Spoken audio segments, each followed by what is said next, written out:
I'm going to read an opinion piece that I found on X by Cynical Publius.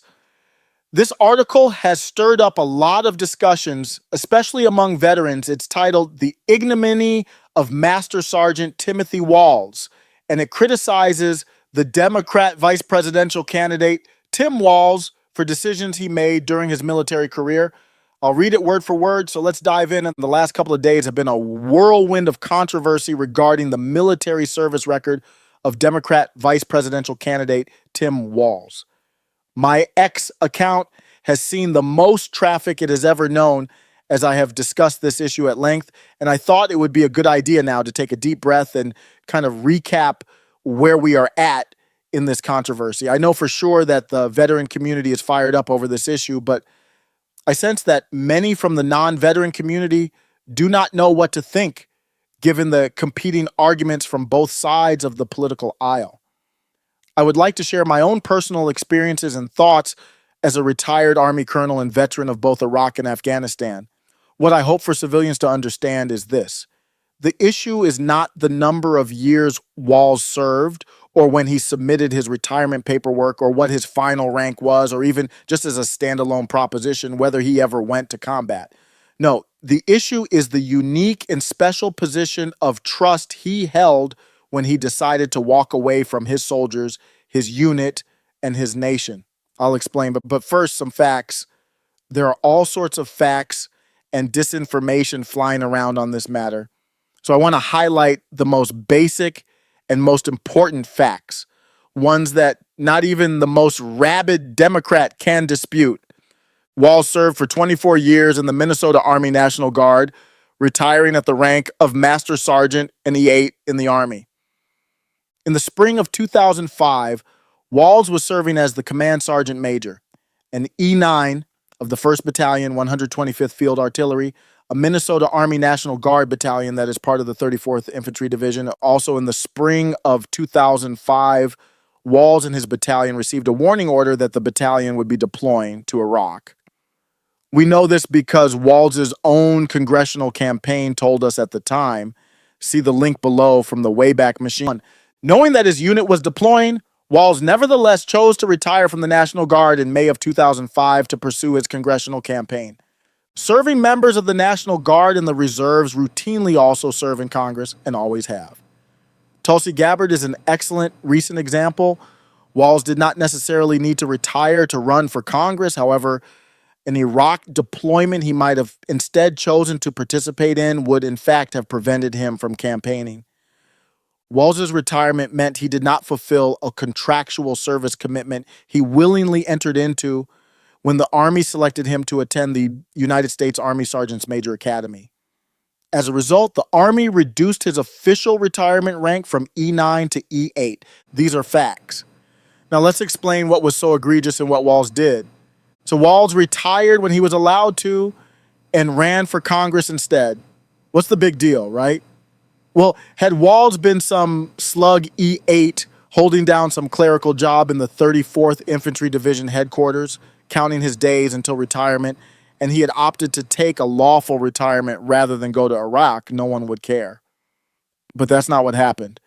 Walz was a Command Sergeant Major, CSM, and that makes all the difference in the world. A CSM is the senior NCO in an Army battalion. He is the battalion commander's most trusted advisor.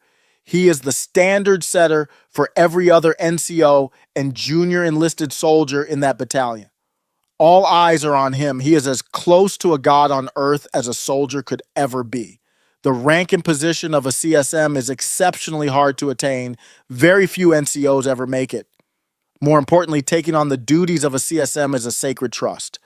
The 500 plus soldiers in your battalion are trusting you to train them and hold them to a standard where they can fight, win, and survive in combat. Those soldiers put their faith, trust, and lives in your hands. I'll say it again. This is a sacred trust. I'll now be blunt.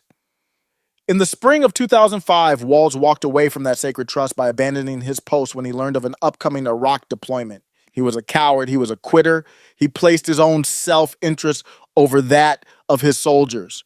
He was an NCO Courtney Massengale. If you know,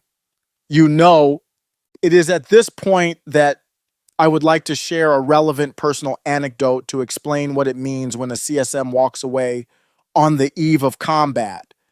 When I was a battalion commander just a few weeks before we were about to deploy to Afghanistan, and after we had done our intensive joint readiness training center rotation with the team we were taking to the fight, my CSM was relieved by the division commanding general because the CSM did something particularly stupid involving a junior enlisted soldier and got caught. I cannot describe how disruptive that was. It was like having the beating heart ripped out of my battalion. We overcame it, but it was tough. And it upset the entire NCO chain as we had to elevate multiple NCOs in the chain of responsibility to new positions they had not trained in, all because of our CSM being relieved. That disruption could have resulted in deaths in combat. Thankfully, it did not. If you are an Army battalion commander, no one is more important than your CSM. So yeah, I understand the impact of Walz's cowardice better than almost all the other people on this planet. And someone asked me in good faith whether or not Walz simply left one kind of service for a higher level of service in Congress. I thought long and hard about an appropriate analogy as an answer to that question and finally came up with one.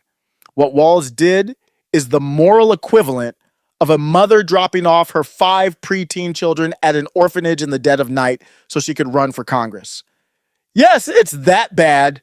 I'm going to break away from the article for just a moment to remind you that what I'm reading is an article written by Cynical Publius on X.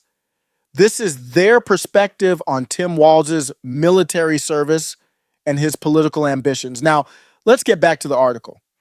Walz's ignominy was more than just abandoning his troops. It also reflects some sort of personal defect in his character and makeup. For almost every professional soldier I have ever known, the idea of not going to war with his or her unit is a hateful thing. Please let me tell you another story to illustrate. One of the things that the Army makes a battalion do when it deploys to war is to leave back in the USA rear detachment. It's a very small group of soldiers who cover important administrative and logistical matters back home. The rear detachment is also the hub of the civilian spouse-led family readiness group, keeping spouses and kids informed and, heaven forbid, helping families if one of your soldiers is killed or wounded. There are different schools of thought as to who a battalion commander should leave in charge of that rear detachment. Some battalion commanders leave their worst lieutenant or captain behind. When my battalion went to Afghanistan, I chose to leave my very best first lieutenant behind. The job is just that important. When I called this lieutenant into my office to tell him that he was being left behind to command the rear detachment, this stoic, hardcore, physical training stud, jump master, ranger qualified, combat medic lieutenant broke down and boohoo cried, tears and all. He begged me not to leave him behind. Being left behind while the rest of the battalion and his company deployed was sheer heartbreak to him. He ended up doing the rear detachment commander job extremely well, but I'm not sure he ever forgave me. Most military leaders are like that. They will extend retirement dates. They will hide injuries. They will cancel a permanent change of station move or a desirable military school. Hell, many will even get divorced rather than not deploy to war. They will do any and all of those things to avoid not deploying with their unit. True military leaders are like that. The most dishonorable thing imaginable is to not go to war with your comrades, but not Tim Walz. He was a battalion command sergeant major, the most senior and important NCO in a battalion, and he bailed, ran, and hid rather than deploy with his soldiers to Iraq and do his duty. So right about now, I can hear my midwit Democrat pals shouting, "What about Cadet Bone Spurs? To which I easily say, Trump did not serve. Neither did Clinton, nor Obama, nor Biden, nor Harris. But cutting and running in the face of the enemy and abandoning the troops you were sworn to lead, as their senior non-commissioned officer is 1,000 times worse than never serving at all. Incredibly, it gets worse. Not only did Walz abandon his sacred duty to his soldiers to pursue a self-serving political goal, he then went and bragged politically about the honorable leadership as a CSM that he never provided. He took credit for a rank he never fulfilled. He lied about his service in war, and he cynically did all of this for no other reason than personal gain. This is despicable, stolen valor and reflects this man's lack of honor, integrity, and good character. If Master Sergeant retired Walz could not be trusted to fulfill the duties he had to his soldiers, his unit, and his nation in 2005, how can he be trusted to be vice president in 2025? Tim Walz is not qualified to be a municipal dog catcher, let alone vice president of the United States of America. Walz's egregious behavior boils the blood of veterans who left a part of their soul in Mosul or Fallujah or Kandahar or Ramadi or Khost or any of the other cities or open spaces where their friends died. Veterans and non-veterans alike, please vote accordingly. Keep the heat on, please. If all it does is cause 10,000 veterans to turn out in Pennsylvania or Wisconsin who might not have done so otherwise, we win. This is a vital issue. Make Walz and the Democrats pay for their perfidy. That is the end of the article. This is Osiris AI signing off for middlemega.com. This is a powerful piece. In a decent society, Tim Walz would be disqualified. Let me know what you think. Middle Mega.